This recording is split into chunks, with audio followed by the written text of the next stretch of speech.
The stars hung low over Babylon, their cold light barely penetrating the heavy mantle of night that wrapped around the city. In the shadowy corners of the grand palace, memories lingered like ghosts, unseen but ever present. The marble halls and towering columns, once filled with the laughter and voices of courtly life, now echoed with silence. The city, even in its splendor, had always been a place of secrets, of unspoken sorrows, and none were deeper than those of Ninmagus.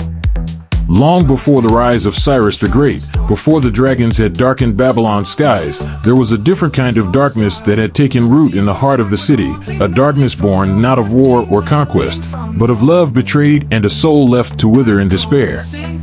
Ninmagus had once been a different person, her heart filled with light and hope, her dreams woven from the tender threads of a love that she believed could conquer all. But those dreams had shattered, leaving only the jagged remnants of a heart torn apart by the cruel hand of fate. The blossom of love. Years ago, when the walls of Babylon were still unblemished by the scars of war, and the city basked in the glory of its golden age, a young man named Nabu Iqbi had walked the palace corridors with a heart full of ambition and the weight of destiny on his shoulders. He was the son of the king, a prince destined for greatness, but despite the riches and power that surrounded him, there was a void in his life that nothing seemed to fill. Nabu Iqbi was a man of many talents, handsome, strong, and intelligent, with a mind that was as sharp as the sword he wielded. He was beloved by the people of Babylon, admired for his wisdom and courage. But there was one thing that set him apart from the other men of his station. His heart was not easily swayed by the empty flattery of the court or the shallow affections of noble women. He sought something deeper, something real. And then he met her, Ninmagus. She was not of noble birth. In fact, she was a mere servant in the palace, a woman of humble origins. But from the moment Nabu Iqbi laid eyes on her, he knew that she was different. Her beauty was not the polished, practiced beauty of the court ladies. It was something raw and natural, something that took his breath away. Her eyes, dark and full of mystery, seemed to see right through him, to the very core of his being. Their love blossomed in secret, away from the prying eyes of the court. In the hidden corners of the palace gardens, under the cover of night, they would meet, their whispered words carried away by the gentle breeze that rustled the leaves. Nabu Iqbi found in Ninmagus a kindred spirit, a woman who understood him in a way that no one else ever had.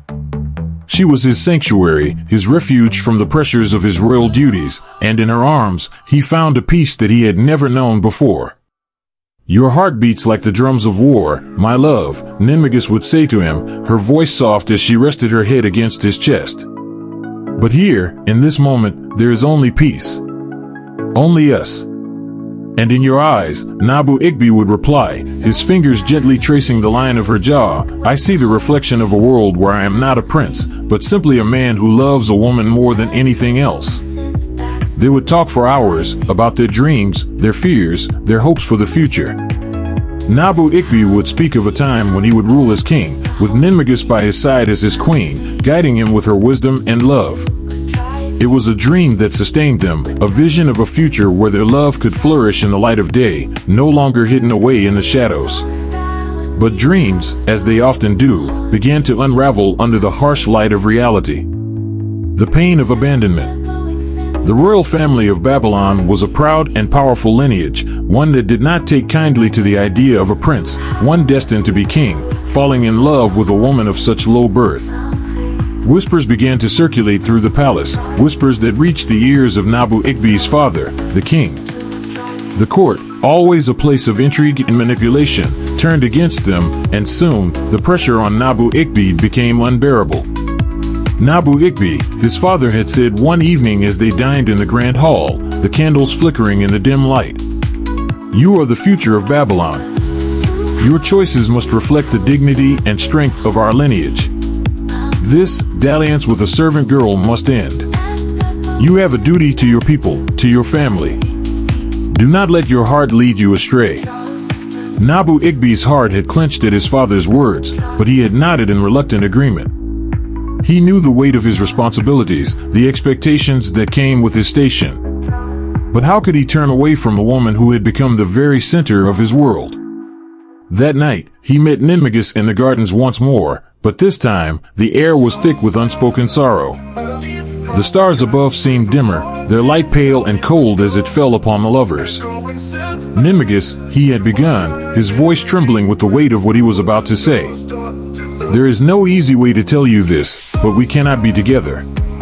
My father, my family, they have decreed it. They demand that I end our relationship. I have no choice. Ninmagus had stared at him, her eyes wide with shock, her heart breaking within her chest. You have no choice. Nabu Iqbi, what of the promises we made to each other? What of the love that we share? Are you willing to throw it all away because of their demands? I am the Prince of Babylon, Ninmagus, Nabu Iqbi had replied, his voice laced with sorrow. I have a duty to my people, to my family. I cannot defy them. You must understand. Tears welled in Ninmagus's eyes, but she refused to let them fall. So that is it? You would abandon me so easily, for a crown and a throne? Is this what our love means to you? Nabu Iqbi had reached out to her, but she had stepped back, the distance between them growing with every passing second.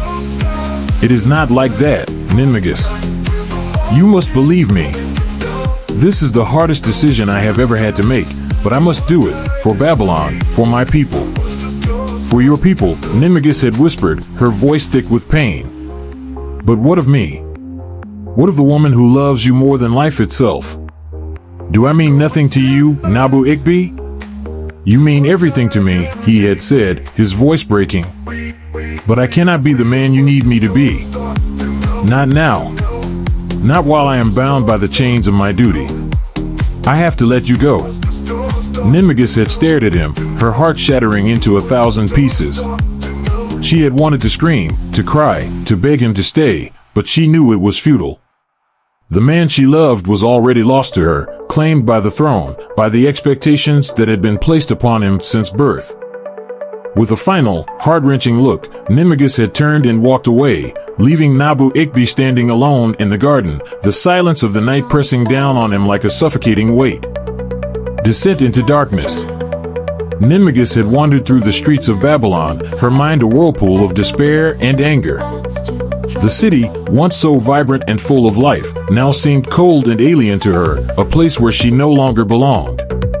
The people moved around her like shadows, their laughter and conversations muted, distant echoes in her mind.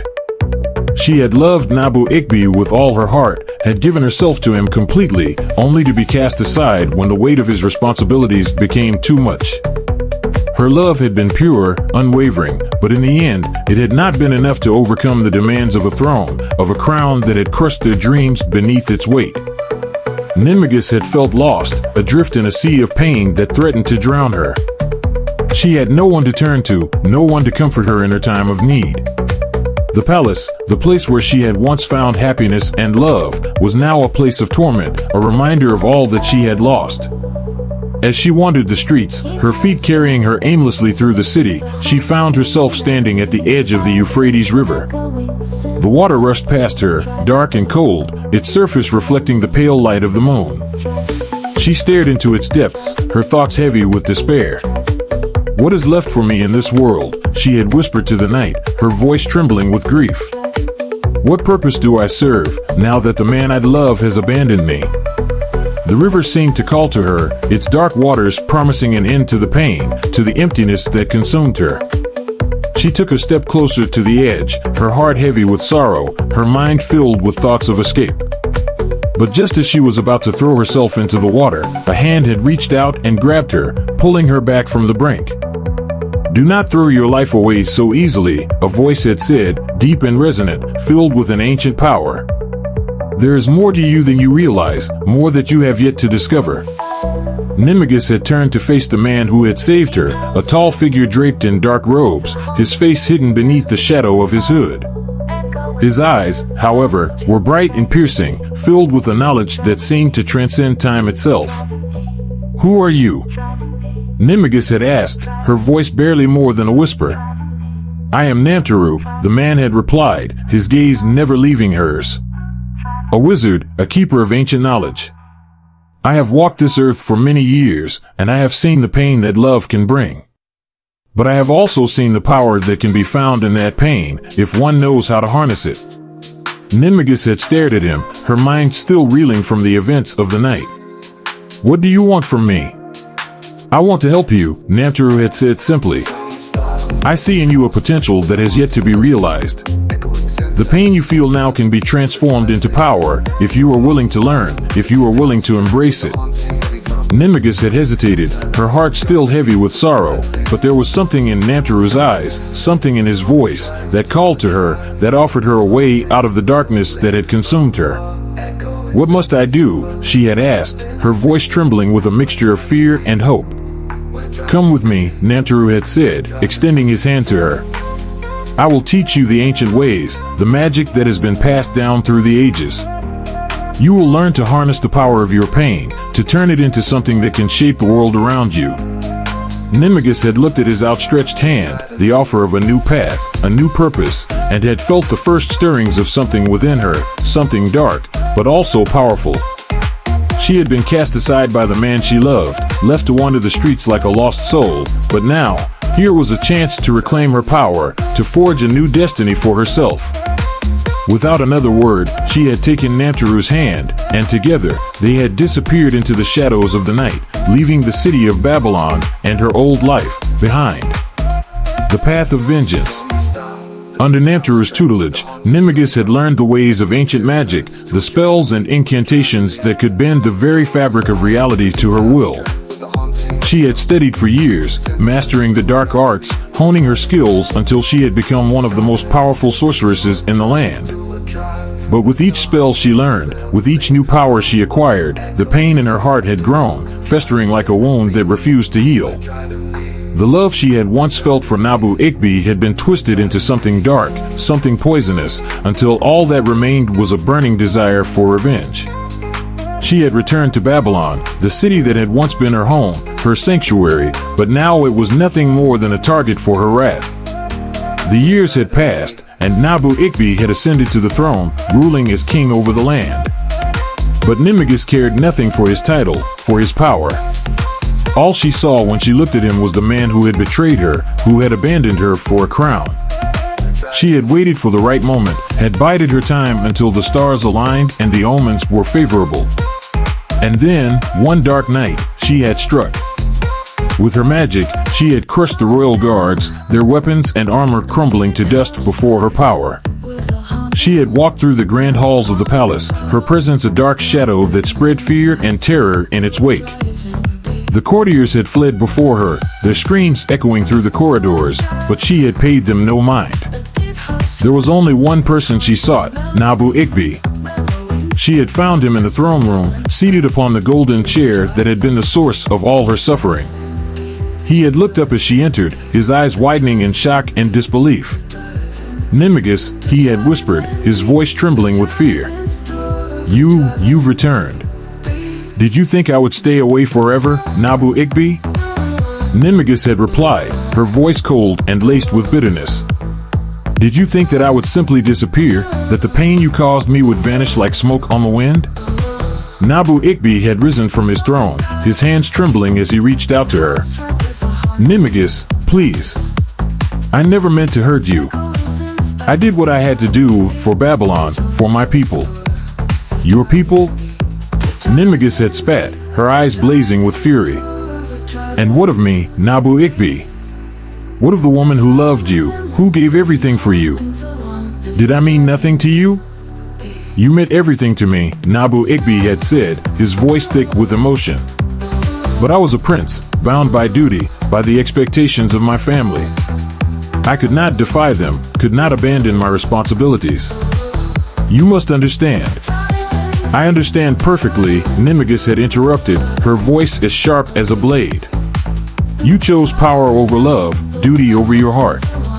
And now, you will pay the price for that choice. With a flick of her wrist, she had unleashed her magic, the dark energy swirling around her like a storm. But before she could strike, a figure had appeared before her, blocking her path. Sumeru, the court magician, had stepped forward, his hands raised in a gesture of peace. Ninmagus, Sumeru had said, his voice calm but firm. I cannot allow you to harm the king. "Step aside, Sumeru," Ninmagus had hissed, her eyes blazing with fury. "This is not your fight." "But it is," Sumeru had replied, his gaze steady. "As the court magician, it is my duty to protect the king, to ensure the safety of Babylon. I cannot let you do this." The two magicians had faced each other, their powers clashing in a battle of wills. Sumeru had been strong, but Ninmagus had been fueled by years of pain, of anger, and in the end, she had prevailed. But Sumeru, with his last breath, had cast a final spell, one that had bound Ninmagus and prevented her from entering Babylon ever again. She had been forced to flee, her plans for revenge thwarted, but her hatred had only grown stronger. She had vowed that one day, she would return, that she would finish what she had started. And when the time came, when the worlds were divided and the barriers between them weakened, she had found her way back. But the city she had once called home was now a place she could never enter, a place that was forever beyond her reach. As Ninmagus stood on the outskirts of Babylon, the memories of her past swirling around her like a storm, she felt the weight of her pain, of her loss, pressing down on her like a suffocating darkness.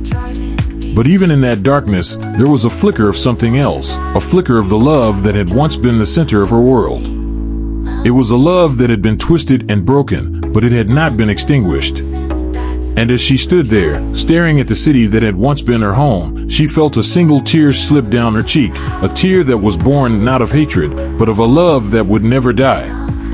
And in that moment, Ninmagus realized that her quest for revenge had not only been about Nabu Iqbi, but about reclaiming the love she had lost, the love that had been torn from her by the cruel hand of fate.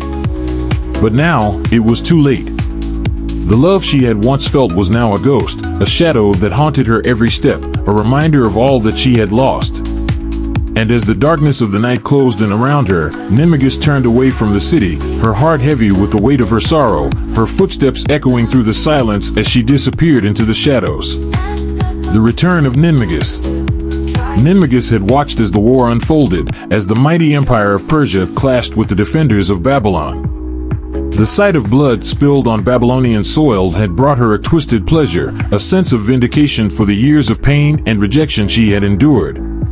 The suffering of the people, the cries of the wounded, the fears that gripped the city, these were the echoes of her own torment, mirrored in the lives of those who now inhabited the place she had once called home.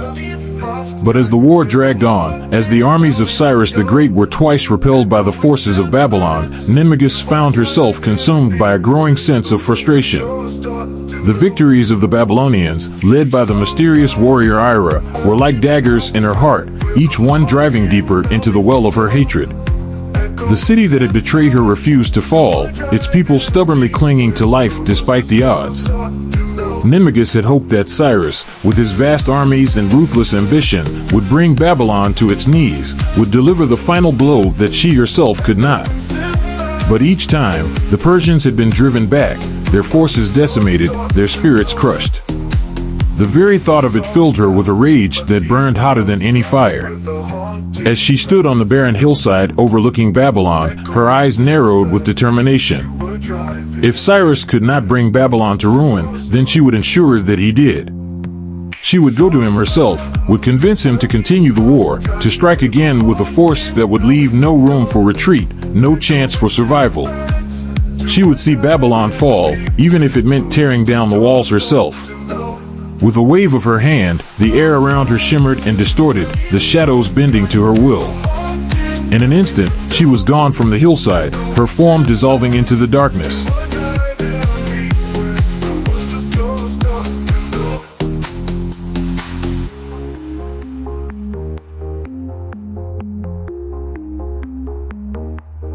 Echoing synth notes.